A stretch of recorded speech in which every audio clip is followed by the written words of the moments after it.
right, hello there, thrill seekers. That was a little snip of a song called You Ain't Going Nowhere. It's a Bob Dylan song, and it took me forever to write out those little signs that I'm holding up throughout the video, so watch it. And I also put up 2 videos yesterday from the band I was in when I was in Japan called My Niece's Foot. That was the name of the band. And I think those songs are pretty good, but those are really, really old, so you can enjoy those as well. All right, so this week, my friend Shozan Jack Haubner, who makes a video channel called Zen Confidential, put up a video called A Tale of Two Monasteries, the People's Republic of Chigo versus the Patriarchy. And I think this video is currently only available for his Patreon supporters, which you can go and look up one of his videos and it tells you how to be a Patreon supporter. But I think what he does is a few days later it's available to the general public, so you'll be able to see it then. But the upshot of the video was about what happens when a Zen center tries to be a democracy, and how it just goes horribly wrong. That's basically the upshot of the video, and I think that's all you need to know to follow what I want to say about it. And I think Shozan's video may have been inspired at least partially by an email exchange that we had. I got an email forwarded to me by somebody who was a member of a Zen center on the East Coast who was having a big scandal, and it was kind of it was 2 emails actually. It was one from a guy saying I'm one of the head teachers of this place and now I'm forbidden to talk to any of you, so I'm taking a leave of absence and I'm sorry. And then the second one was from the Zen center itself, talking about how they we're very sorry that this happened and blah blah blah. And this whole thing got me thinking about like what is a Zen center and whether we can even transplant this Zen thing into American and European soil at all. And I really do think we can, because it's gone through many cultures already. People in the West tend to think of Asian culture as this kind of monolith, but India, China, Japan, Korea, these are very, very different cultures. And it's managed to make its way into these sort of different cultures, and I think it can make it to the West too. But it might have more trouble overcoming some of the peculiarities of Western culture, maybe, I don't know. But I just started reflecting on what the heck a Zen center is. So let's talk about the comment I left on Shozan's video. So I'll read what I wrote to Shozan, and then I'll talk a little bit about it, and we'll see where we go. Nishijima Roshi told me after he had appointed me in charge of Dogen Sangha International, which was Nishijima Roshi's sort of imaginary group that he had. I mean, nobody ever knew what Dogen Sangha International was. It was just something he was the head of this thing, and then he made me the head of this thing, and I didn't know what it was either. But he said to me that a Buddhist Sangha can never be a democracy. It's always got to be the philosopher king model, and that's a reference to what Shozan said in his video, which is basically it's like an enlightened dictatorship or benevolent dictatorship is what a Sangha has to be. And that's Nishijima Roshi didn't use the term dictatorship, but it was clear to me that what he was saying is it had to be a one-person rule thing. You can't make it a democracy. You can't open everything up to discussion among the group and let it be a democratic decision to what we do. So here's more of what I wrote to Shozan. People come to a monastery because they want to engage in an intensive spiritual practice, but they don't have the will or the discipline or whatever it takes to do it themselves. Some rare people have done it themselves by wandering off to the mountains and finding a cave to sit in, but most of us couldn't manage that. I actually knew a guy years ago in Finland, a Finnish guy who did a 7-day Zen retreat on his own, and I was amazed by that somebody could have the discipline to run the full schedule and everything themselves without any sort of authority lording over them. So I said most of us couldn't imagine that. So we go to a monastery specifically to have some authority figure force us to do what we believe we need to do. In that sense, making a monastery a democracy is the worst that could happen. It ruins the whole thing. But then I think, what about a Zen center? That's a new American invention that never existed before the mid-20th century. And I'll tell you where this kind of struck me. It was about, 10 or more years ago. I was kind of dealing with this guy who claimed to be a Zen master in a Rinzai lineage. And then it started, he got a book deal with the people who published my books. And then they were starting to wonder if they should back out of this book deal because the guy was getting weird. And he didn't seem to be honest about being a Zen master in a lineage. And I said, well, just have him send you his certificate. Every Zen teacher, every Zen master, so-called Zen master, gets a certificate. And they showed me what he sent them, and it was from the Dharma Zen Center of Kyoto, Japan.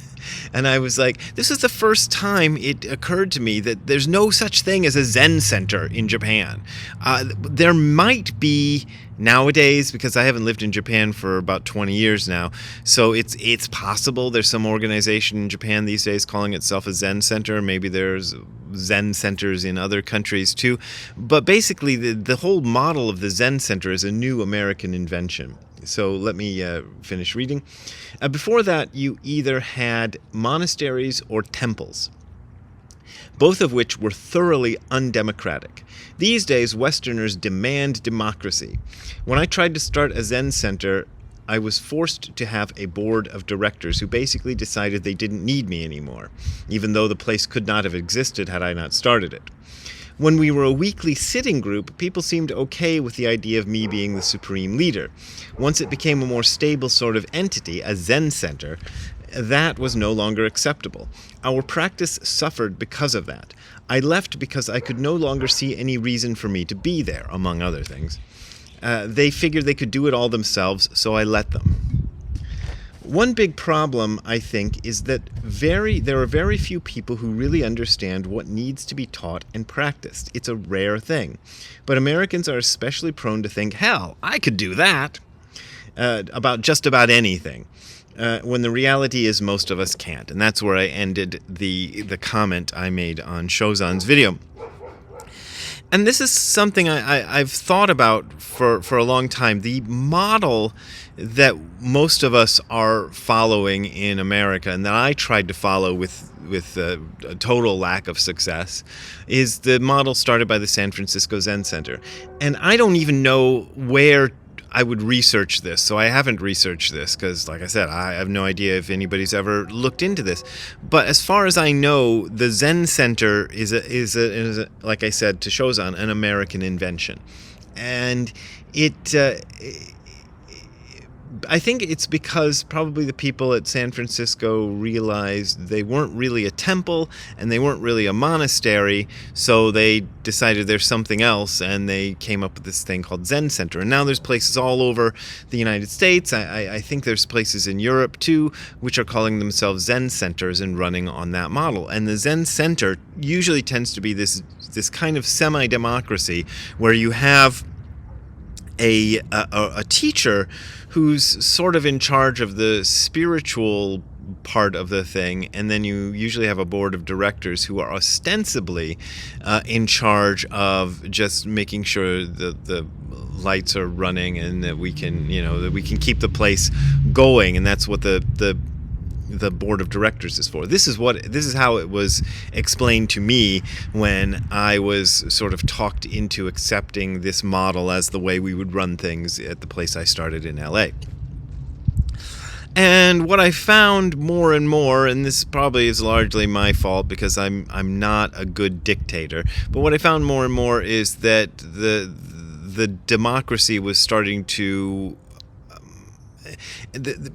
it wasn't just a democracy in deciding how we were going to pay for the garbage pickup and the electricity and the gas and whatever. It was a democracy in charge of how we were going to do the spiritual practice of the place and what we were going to teach. And I realized after a while that if that was the case, then I'm just not. Then I'm just another voice in this thing, and I don't matter at all.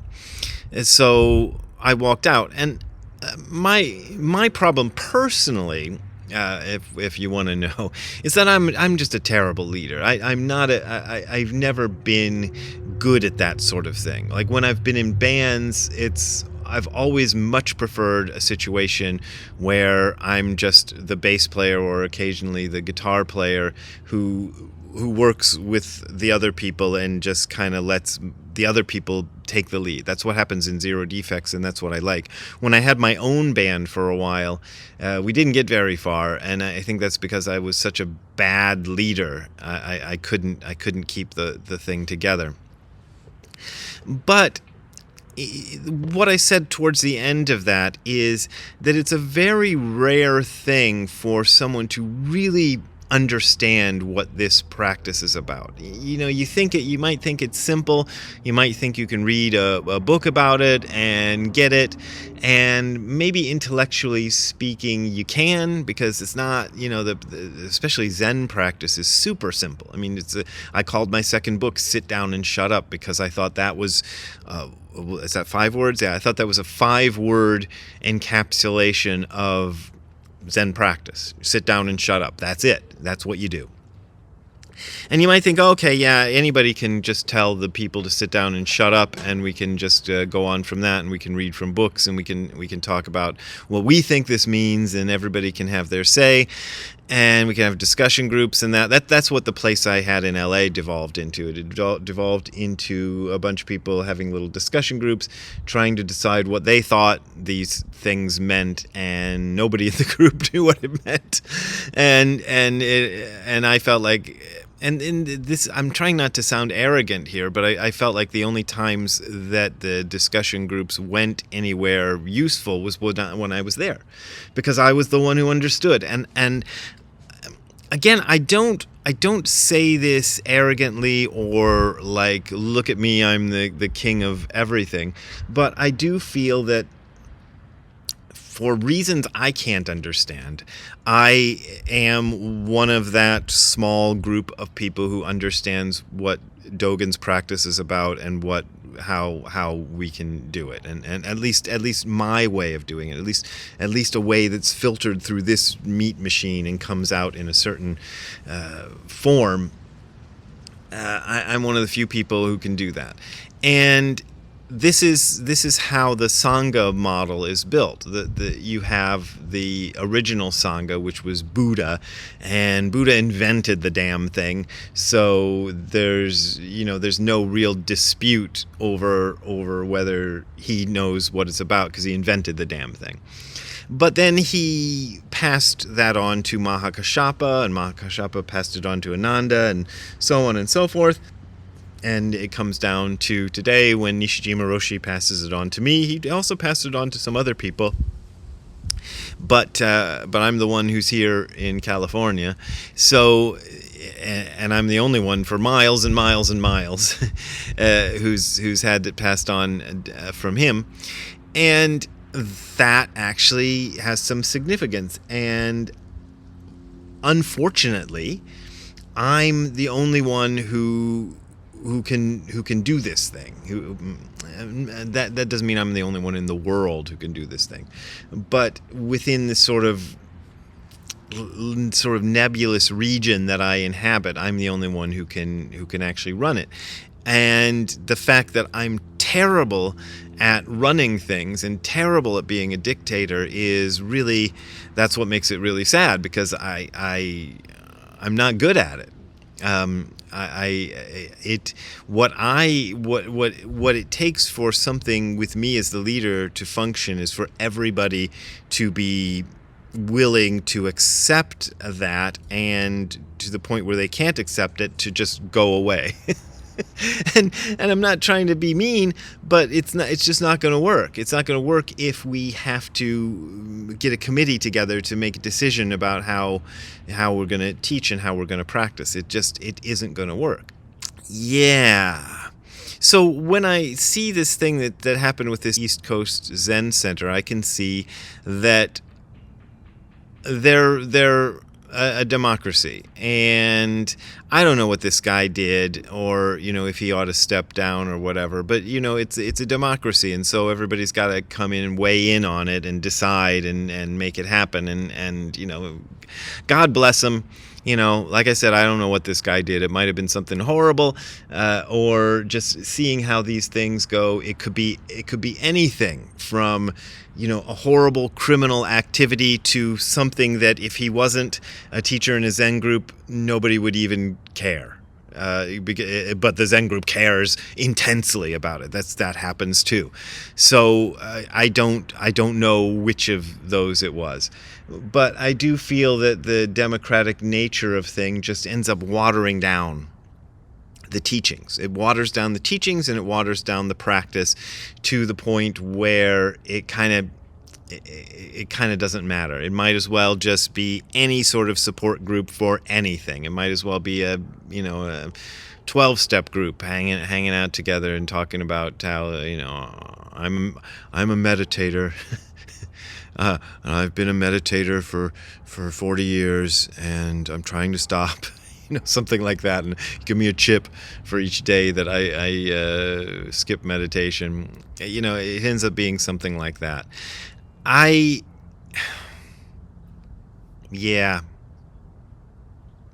When you try to make it into a democracy, well, I don't want to steal Shozan's bit, and besides, it's his bit from his personal life, and he can tell it much better than me. But his place went through this period of radical democratization, like total democratization, and it was a disaster. What tends to happen in Zen centers these days is a sort of semi-democratic thing, but it still feels a bit what do kids say these days, like weak sauce? I think that's I don't know, I'm probably getting the lingo wrong, but it feels like weak sauce to me. So it feels like you're just like you're not really getting it the way it's supposed to be. It has to be a sort of top-down sort of thing that is one person ruling. And Shozan chose to use the word patriarchy because that's the word we usually use. They call the ancient Zen masters the patriarchs. I don't think they have to be male. In fact, Dogen didn't think so either. Dogen has this whole chapter called Raihai Tokuzui, which is something like bowing to that which has attained the marrow, in which he makes a big point of how there have been many great female Zen teachers, and we need to teach them treat them with exactly the same amount of respect as we treat the male teachers, and so on and so forth. And he said that 800 years ago, and I fully accept that. It doesn't have to be a man, but it has to be a single person who makes pretty much all the decisions. I don't know if that person has to be the one who decides things about the garbage pickup and the electric bills and the gas bills and repairing the toilet and so forth. Maybe he or she can leave that to other people. But when it comes to the spiritual practice, you just can't. Nishijima Roshi was right. You can't let other people get involved with that. It has to be a single person rule. And like I said, unfortunately, I'm terrible at that. So this is why I no longer have an institution with me or even a sitting group, because it wasn't working out, and I keep saying one of these days I'll start another sitting group, and I still think I will, but I never make big inroads into it because I kind of been burned, just to be completely stupidly honest in this video. It's like once bitten, twice shy. You remember that song? Once bitten, twice shy. I mean, I know the phrase comes before the song, but was it Thin Lizzy or somebody who did that song? 38 Special? I don't know who did that song. Anyway, I'm once bitten, twice shy, and I just feel like, I don't want to go into that mess again, but maybe I will. And so this is why I have a lot of... When I see a Zen teacher who goes wrong, I sometimes think about how much pressure that person must have been under. And again, I don't know if this is the case with the person, if you happen to know which East Coast Zen Center I'm talking about. I'm not saying that's what was going on with this guy. I don't know. But I think the pressure is quite intense that one has to deal with in order to be the single leader of one of these groups, and I often feel like that's what leads some of these teachers to kind of go wrong, because, and I said this in my book Zen Wrapped in Karma Dipped in Chocolate, that they secretly don't want to do it. And maybe it's not even a secret. And sometimes you find yourself kind of undercutting that to try to force a situation where you'll get kicked out. I think this happens to a lot of people in the business that I'm in, because they just don't want to do it anymore, and they don't know how to get out of it, so they do something stupid that forces them out of it. This is just my little pet theory about things. I didn't want to get to that point, which is why I walked away from the place that I was supposedly leading, although I wasn't leading at all. Yeah. So, yeah, I don't know. This is another one of those videos that doesn't amount to anything. So I don't know if it's useful or not, but I hope it at least was entertaining. And I'm going to cut it off here because I think I ran out of entertaining things to say. But if you want to support me saying more entertaining things, you can go to the URL that you're seeing on the screen below, which is hardcorezen.info/donate. That is hardcorezen.info/donate. That's where you will find the links that will lead you to my Patreon and my PayPal thingies, and that's where you can make a donation, and those donations are my main way of making a living. I appreciate your support, but as always, you don't got to support me if you don't want to support me. All right, we will see you next time. Have a good time all the time. Bye. Hi, Ziggy. There you are, sitting in the sunbeam behind the Buddha. All right, do you want to go back inside and edit the video with me? Yeah, let's go do that. Or you can stay out here in the sunbeam. That's fine with me, too. Okay, see you later, Ziggs.